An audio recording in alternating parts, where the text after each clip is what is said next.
then I ain't shopping. Got bombs and I start dropping coins. Ain't the pot, then I ain't shopping. Got bombs and I start dropping. Handcuffed, pay for the slave work. Move work, I'ma show you how a slave work. Asshole, put you in the grave dirt. Hey Hearst, here's a couple friends you can favor. They say I'm a villain, the illest adrenaline for killing. I tell them they whack, so nigga forget them, dead them.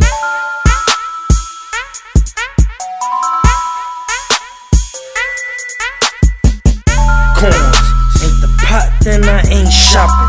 Got bombs and I start dropping coins. Ain't the pot, then we love it raw.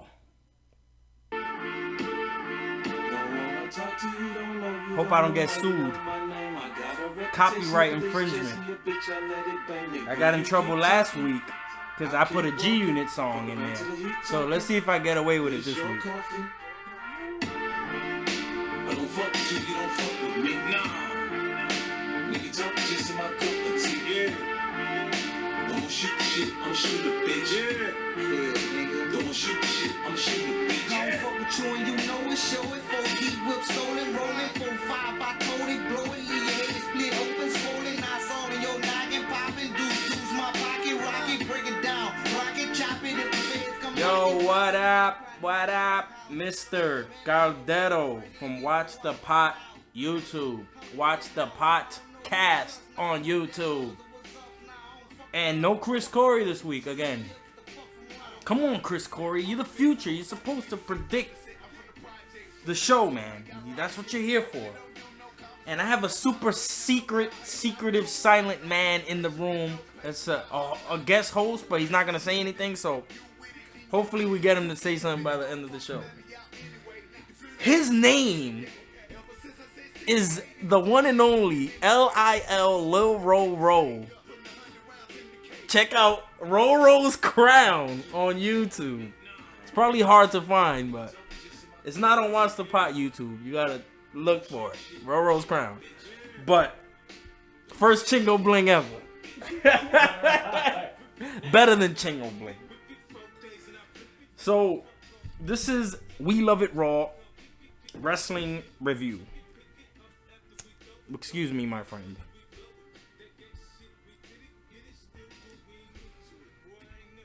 We start out Raw with Bray Wyatt versus Chris Jericho. This match was actually better than every other fucking match they had, including the pay-per-views. They were better than all of them. Chris Jericho coming from the top from the cage. He's too old. That's what I was telling my older brother. I was like, he's too fucking old to be up there jumping on top. So it was a great match, the best fucking match they had. I don't understand why they wait till their last encounter on Raw to give us a good match, because the other matches are okay. I don't know what the fuck is up with that. And this was a cage match, if I didn't say that already. And the outcome is Bray Wyatt coming up on top. Hence the music. It was the best match they've had. And it's the last match. Weird. I guess that set up, it kind of set up Chris Jericho to face Randy Orton at Night of Champions. So, I barely care about that match as far as the build-up. Excuse me. But it's going to be a good match technically, because Jericho and Randy are supreme in the ring like none other. But Bray won. Jumped out of the ring. If you had to see it to understand what I'm saying. He flung himself out and landed on the mat of the outside. And then he brought him back in the ring, and he gave him Sister Abigail. And I was giddy like a little girl. Very happy about this. I kind of have an issue with how the Divas division is. Everything is about Total Divas. Everything is leading into Total Divas this Sunday, and this storyline is connecting to that storyline, and what's the new girl's name with the fake titties? Rosa Mendez is not listening to Natalie and all this bullshit. Who cares? But it's really also AJ and Paige. They're tag team partners and they're not working together and blah blah blah. But it's really just a setup for Total Divas this coming Sunday. But let me lower that. Because the one and only Paul Heyman, the greatest Jew to ever be on WWE, WCW, anything ever, Paul Heyman is the best manager of all time. Motherfuckers. Somebody argue with me online and tell me who's a better manager. Trust me, Paul Heyman. Paul Heyman's number one. Check out the DVD, the new one that just came out. He brought up Stone Cold Steve Austin in the Dangerous Alliance. He brought up CM Punk. He brought up Brock Lesnar. Just those three names right there, nigga. Those three names right there should make him the greatest manager of all time. But he also was the leader of ECW, which had how many people? Chris Jericho, Cactus Jack. Rob Van Dam is like the top of the ECW list. There's so many people that came from Paul Heyman. So he's cutting a promo on John Cena. And John Cena is Superman, right? Superman has to come and save the day. I know you love this music, so.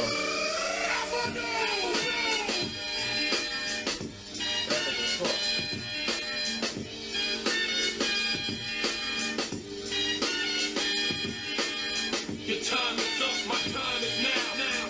You can't see me, my time is now. It's the franchise where I'm shining now.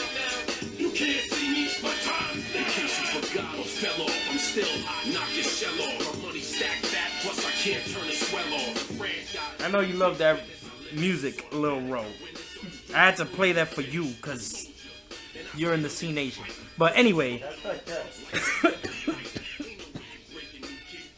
Like how you got the older people out there.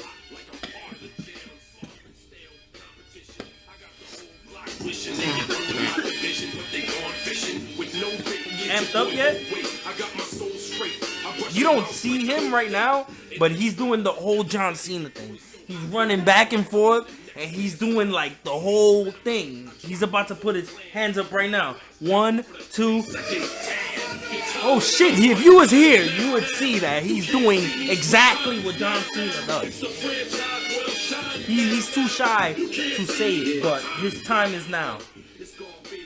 Okay, so John Cena had a decent promo, I can't lie. It was pretty good. Paul Heyman and him going back and forth. And Heyman said something about the Baltimore Ravens. I forgot the rhyme. He said like a rhyme for John Cena. He said you're getting punked out in your own town like the Baltimore Ravens. And the whole crowd just erupted. But Cena usually sucks at promos, so this was pretty good. Cena, if you put, Cena-wise, this was a good promo, because his promos are usually garbage. I don't have any music for these young men, but let's talk about NXT being on Monday Night Raw. Come on, Rodolfo. Come on, say something. Lil Ro. What do you think about the guys? Just a short little... What do you think about NXT, the guys, and who do you like from the 4 dudes that you saw? You already know who Tyler... No. What's Natalie's boyfriend's name? Tyler, no? No. Is it? Yeah, I think. Well, it's that guy. It's Tyler Breeze, the blonde guy that loves selfies to the ring, and it's Sami Zayn and Adrian Neville. What you think, man? What you think? Adrian is nice. I like the flip. That flip, yeah. That flip was awesome. That looks like you could break your neck. And I told my older brother, I was like, that's even crazier than the Swanton Bomb. Because the Swanton Bomb looks crazy because he puts his neck in a certain way and then he lands. But that shit looks like I don't think they have a name for it, or if there's a name, I don't know. That shit is crazy. It was a good match. Yeah, it was a good match. They ended it with the special high flying move that Adrian Neville does. And it's cool that they actually put them on Monday Night Raw because they look different. Because the lighting in NXT looks dark as fuck. And Monday Night Raw is like, that's their first time on Monday Night Raw. And I wonder why Adrian Neville, the guy that did the flip, he didn't come out with the belt. He's the NXT champion. I feel like they don't like you coming out with the NXT championship. Like, when Paige first came up, she was the NXT champion. But they didn't let her wear it on TV. On Monday Night Raw. But when she went to NXT, she had both belts on. When she was on NXT, like she would go back down and she had both belts on. I guess there's a policy if you go to WWE. Like they don't want you to know that there's an NXT champion. Like I guess they don't want to confuse the fans or I don't get it. So oh man, I forgot to get a song for this, but Jerry Springer was here Monday Night Raw. It was set up just like Jerry Springer is. Like they have the and then they on the screen they have the parents talking, and then it says Jerry Springer as if we're watching Jerry Springer the same way. That was pretty cool, but like I said before, Brie cannot act. She's horrible. She's too skinny. She looks like Nikki looks better because she has some meat on her bones. Brie looks like she needs a fucking cheeseburger right now. Give that bitch a cheeseburger. But it's okay. I want to see the match. They don't need to do all of this, put Jerry Springer, but it was okay. So whatever. What's next? What's next? It was fun to have Jerry there. Yeah, why the fuck did they roll him out? Like, nothing happened to him. That fake ass twirl that Stephanie did on top of them, like that shit looked overly done. Like, and then she did it again. She did some like shit. But the main event, I gotta get y'all hype for the main event because I know I'm gonna get LIL Lil Ro hype right now. Echo Lima Delta Shield. Roman Reigns, formerly from the Shield, still doesn't have a personality yet. Still with the same music. Still doing all the same gestures as when he was in the Shield. Still with the same clothes. Still with the same personality. Everybody's favorite, Roman Reigns. Yeah, you are loving it, but I am always rooting for Randy.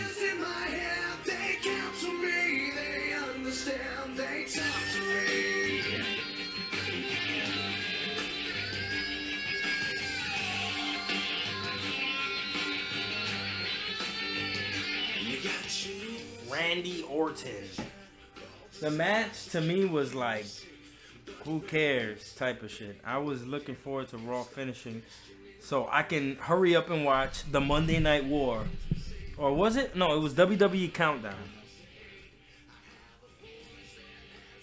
I didn't really care about the match. The match was okay. I was happy when Randy finally hit him with the second rope DDT. Yes! Fuck that nigga Roman Reigns. Yo, I said, was it last week or the week before? I don't remember. But Roman Reigns, you need to get your own personality. Like, I'm tired of... You're The Rock's cousin. You think you're the man because of that. No, bro. You need to get your own personality. Seth Rollins made you. Like he says. He made you. You need to make yourself a different guy now. Seth Rollins got new music. He changed his clothes up. Dean Ambrose got his tank top now, and he's making movies. He has his own personality. You need to get your own personality. That's it with my Roman Reigns this week. Because me and Roman Reigns got beef. Because he can't give me no Superman punch. And Lil Ro is going to agree by staying silent.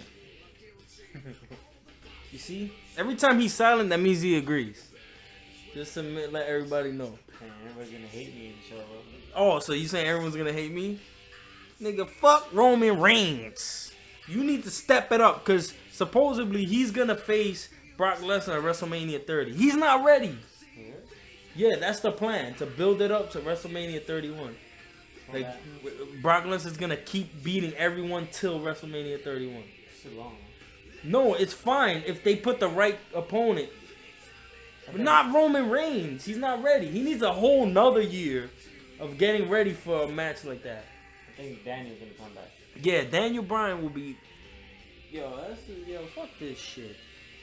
Fuck Roman Reigns talk. Let's just talk about the end. When Seth Rollins almost got pinched by that spike. And they put in replays online. That spike almost went in the back. Like, they brought the cage back down from earlier when Bray Wyatt and Jericho had the match.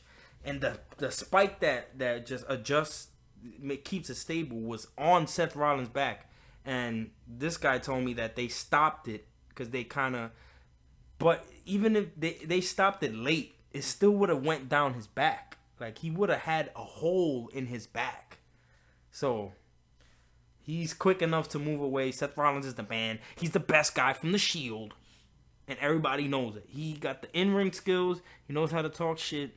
And he has a personality. Unlike Roman Reigns. I'm going to keep going back to that. But anyways, they just pussy whipped, as Lil Ro coined the term. Roman Reigns has been getting pussy whipped a lot. He's been getting his ass pussy whipped constantly. And in the cell, this is not... Kane comes out. Whatever. Raw was kind of... It was kind of lame, but I enjoyed it anyway. I enjoyed not the main event so much, but more just overall. It was good. No complaints here. But that was the end of We Love It Raw. Let's talk about like news and stuff, man. Like news that came out. Oh, before I talk about news, on Monday they had WWE Countdown. I believe it was the most imposing big men or giants or something like that. Top 10 WWE Countdown. I'm just gonna say what I remember. Don't kill me here. Number 6 was Kevin Nash, which I loved. In between that, I forgot the order. Bam Bam Bigelow was there. Vader was there. Yokozuna was there.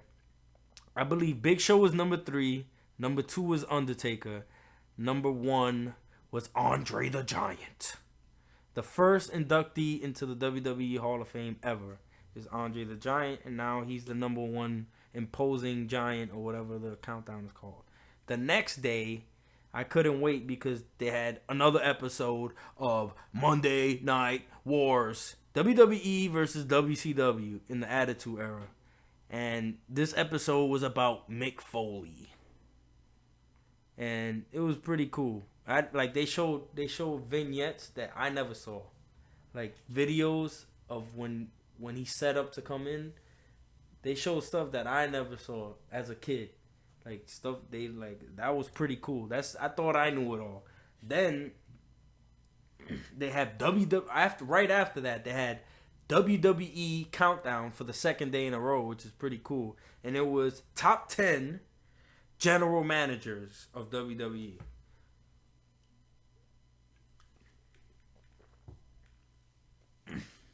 Well, that wasn't as good as the Giants one, but it was pretty cool. It had Vicky Guerrero, I think, was number 3.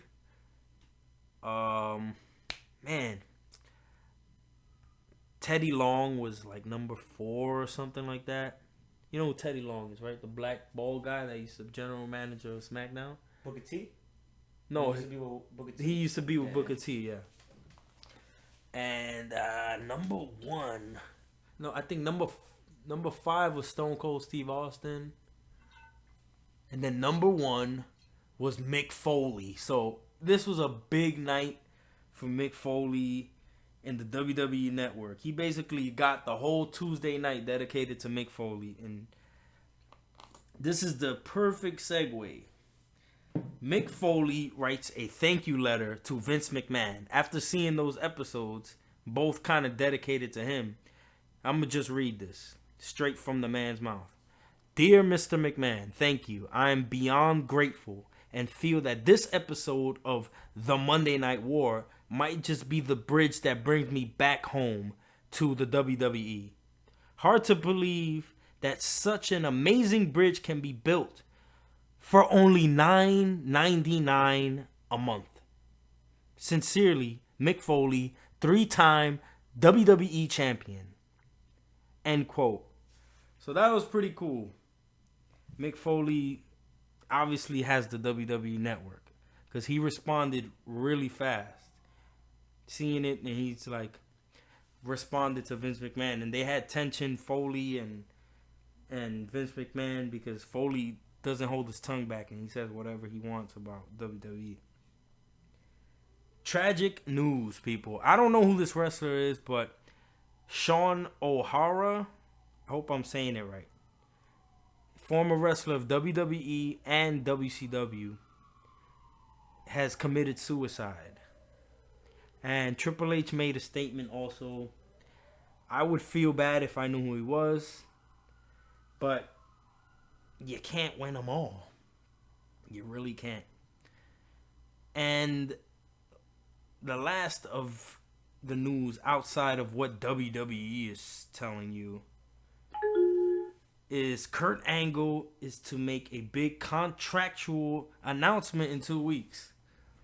So I'm assuming that this is the move to WWE before his career is over. Because why would he sign? Because he said recently this is going to be his last run no matter where he goes. Why would you end your career in TNA Impact Wrestling? Why? That makes no sense. So, I don't know, man. Kurt Angle, I hope you come home. And I hope that you don't sign with fucking TNA. Even though TNA Impact Wrestling, the last month been good because they've been here in New York City. The Hammerstein Ballroom where they first started Monday Night Raw. So that's pretty cute, like Cartman would say. That's pretty cute, cat. So what do you think, Rodolfo, about the news? Kurt Angle coming back, maybe? He has to finish here. He'll be good. He's a good wrestler. He's the Olympic champion. And don't you want to hear, you suck. You suck. Right. Ding, ding, ding, ding, ding, ding, ding, ding. But this is WWE news, but it's definitely last but not least.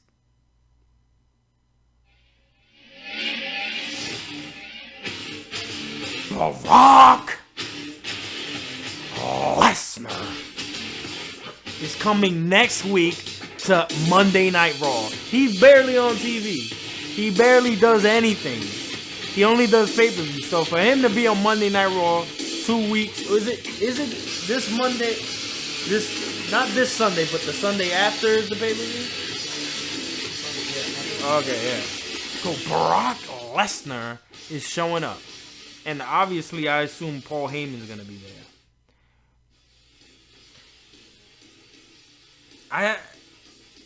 I think that's a good idea. Keep the champion off TV.